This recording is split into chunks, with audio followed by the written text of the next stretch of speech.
चरणों में कोटि कोटि वंदन। विजय गुप्ता रोहतक से हैं। पितरों के लोक गमन जाने के बाद उनका तर्पण किस विधि से और कैसे हो जिससे उनकी मुक्ति मिले? देखिए,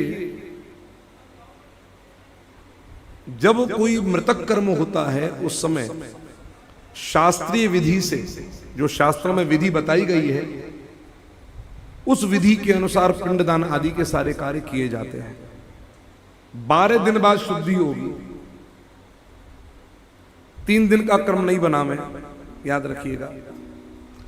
नांदी श्राद्ध हमारा नारायण बलि जो है वो जरूर करनी चाहिए, जिससे कोई भी विधि में न्यूनता रह गई हो तो नारायण बलि इत्यादि करने से उसकी न्यूनता की पूर्ति हो जाती है।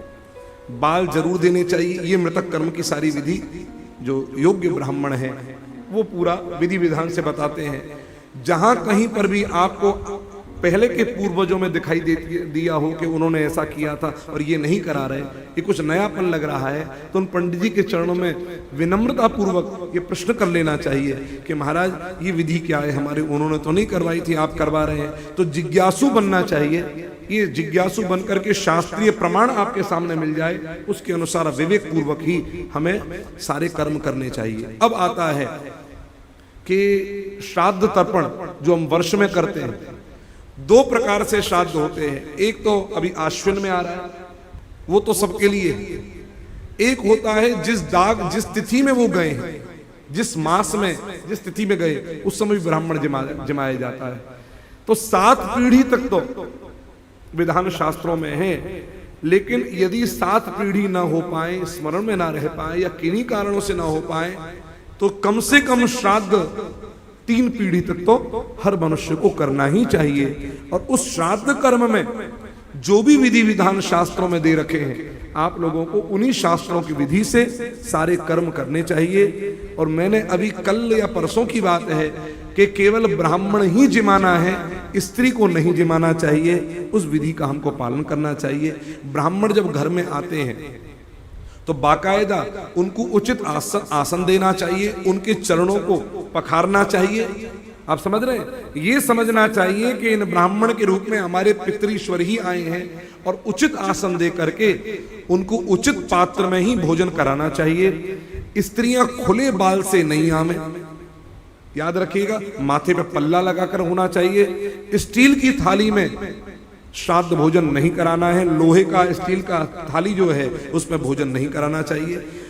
या तो केले के पत्ते कर लो, आपकी सामर्थ्य नहीं है तो, और सामर्थ्य है तो चांदी सोने के पात्र में जमाइए, जैसी आपकी शक्ति सामर्थ्य है। लेकिन पत्तल में जमा दीजिए, शुद्ध पत्तल हो, लेकिन स्टील में पात्र में, लौह पात्र में पितृश्वरों को भोजन कभी भी नहीं कराना चाहिए। ये शास्त्रों के कुछ नियम है मोटे मोटे जो आपको हमने बताए। कांसे की थाली के अंदर, कांसे में कई बार ये भी बात आती है कि नमक जो खटाई होती है वो आप नहीं कर सकते।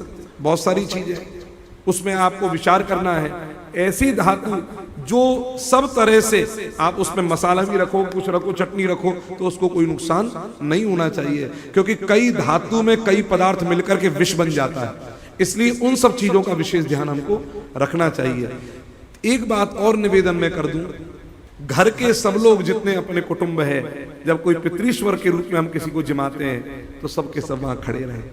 हमारे गुरुदेव से किसी ने एक बात पूछी थी, चूंकि हम लोग गया धाम में हैं इसलिए मैं इस बात का उत्तर दे रहा हूं। कई लोग गया भागवत करते हैं तो वे लोग यहां 17 दिन आकर के रहते हैं और सारा पिंड तर्पण इत्यादि सब करते हैं। तो यहां पर जो पंडा जी होंगे वो कहते हैं अब आपको श्राद्ध नहीं करना, जिन जिन का आपने कर दिया है अब आपको इनका श्राद्ध नहीं करना। मैं इस पक्ष में सहमत नहीं, मैं इस पक्ष में सहमत नहीं। कारण ये, आज के समय पर हम अपने जीवन में संस्कारों से हीन हैं ज्यादातर लोग। कितने वैश्य वर्ग यहां पर बैठे हैं और क्षत्रिय वर्ग और ब्राह्मण जिनके जनेऊ कंधे पर नहीं है, तो पंडित जी कॉमन डालेंगे, वो टेम्परेरी सारा काम करेंगे। हाँ? नहीं, वही बोल रहा हूं।